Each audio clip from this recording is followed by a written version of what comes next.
All right, so let's talk about rodents. We all think we know them, right? They're kind of everywhere in our cities, our stories, and sometimes, let's be honest, in our homes. But what if I told you that the image you have in your head is just like the tip of the iceberg? What if they're actually the most successful mammals on the entire planet? No, seriously, just for a second. When you hear that word, rodent, what pops into your head? A little mouse scurrying in a wall? Maybe hamster spinning on its wheel? Yeah, for most of us, that's pretty much where the thought stops. But honestly, that's like trying to understand the ocean by just looking at a puddle.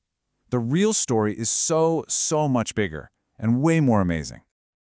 Okay, check this out. What if I just throw a number at you? 40%. Just 40%. What on earth could that mean? Yep, 4 out of every 10 mammal species on Earth are rodents.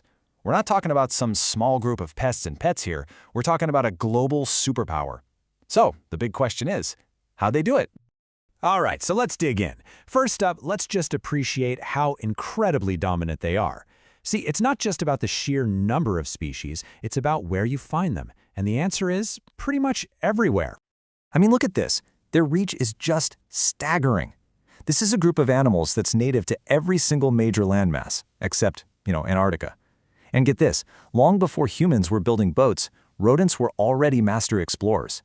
They were literally rafting across oceans to get to places like Australia and Madagascar, all on their own. It's wild. From the freezing tundra to the hottest deserts, from deep forests to the middle of our biggest cities, if there's a spot on land, you can bet a rodent has figured out how to make a home there. And another huge key to their success, their incredible size range. Yeah, we usually think of them as tiny. And sure, most species weigh less than a pack of cards. But then you go to the complete opposite end of the scale, and you've got the capybara, a rodent that can weigh as much as a full-grown person. It's this insane diversity that's been a huge part of their strategy for world domination.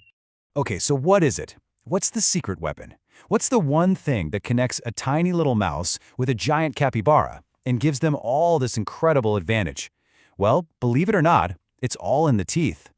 This is literally the definition of what makes a rodent a rodent. The name itself comes from the Latin word erodere, which means to gnaw, and man, are they built for it. Every single one of them shares this one defining characteristic. One pair of incisors on the top, one on the bottom that just never stop growing.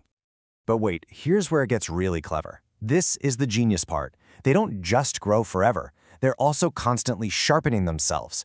See, the front of the tooth has this super tough enamel, but the back is made of a much softer material called dentine. So think about it. Every time they chew on something, the soft back wears down faster than the hard front. And what does that do? It creates this perfect razor-sharp chisel edge all the time. It is an absolute masterpiece of evolution, a tool that can slice through wood, crack open seeds, even gnaw through concrete, and it literally gets sharper the more they use it. Incredible. Okay, this brings up something that trips a lot of people up. What about rabbits? They've got the big teeth, they chew on stuff, they've got to be rodents, right? Well, no, and the difference is right here. Rodents have just that one pair of incisors on top. Rabbits and hares, they're in a whole different group called Lagomorpha. They actually have a second, tiny little pair of incisors hiding right behind the big ones. It's a small detail, but it's a critical difference. But it's not all just about the hardware, It's not just their amazing teeth. Rodents have also cracked one of the toughest codes in the animal kingdom, how to live with each other. And believe me, their social lives are way more complex than you'd ever guess. I mean, they cover the entire spectrum of social life, which is probably why they can adapt to just about anywhere. On one end, you've got the total loners, like the pocket gopher, happy to dig its own massive tunnel network all by itself. Then you've got these super tight-knit family units like beavers, where you have parents, kids, and grandkids all working together, literally changing the landscape.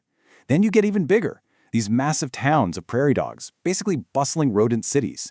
And then you have the naked mole rat. This is the most extreme example. They're what's called eusocial, a fancy way of saying they live like bees, with one queen who does all the breeding and everyone else is a worker. It's just wild. So how do they pull all this off? Well, they have this whole hidden language. They use scent marking with urine that's basically like a social media profile. It tells everyone who they are, their social status, all of it. Their alarm calls aren't just danger, they're more like hawk from above or coyote on the left, super specific. Some can even see in UV light, which makes those urine marks light up like neon signs.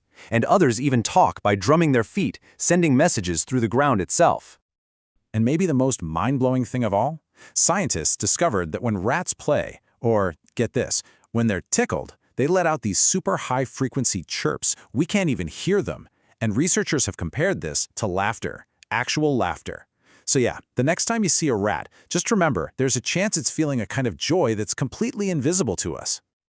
Okay, so with them being so successful and so everywhere, it was only a matter of time before our stories got tangled up. And that has created one of the weirdest, most complicated relationships between humans and any other animal. And you can see it right here. It's a total mixed bag, isn't it? We see them as pests to get rid of, crucial partners in science, and beloved pets in our homes. It's a lot. Think about it. The very things that make them so successful, their ability to adapt to anything and reproduce like crazy, are the exact same things that make them such formidable pests. They destroy crops and have spread some of the worst diseases in human history. But then you flip the coin.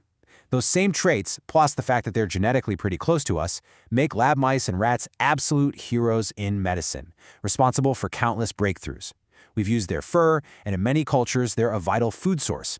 And of course, we've turned hamsters and gerbils into our cuddly companions. They're the villain, the hero, the partner, and the friend, all rolled into one.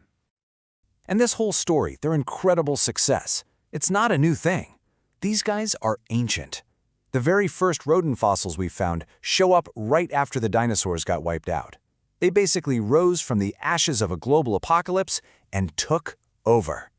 For the next 60 million years, they just spread out, diversified, and conquered the world, pulling off these amazing journeys long before we ever showed up on the scene.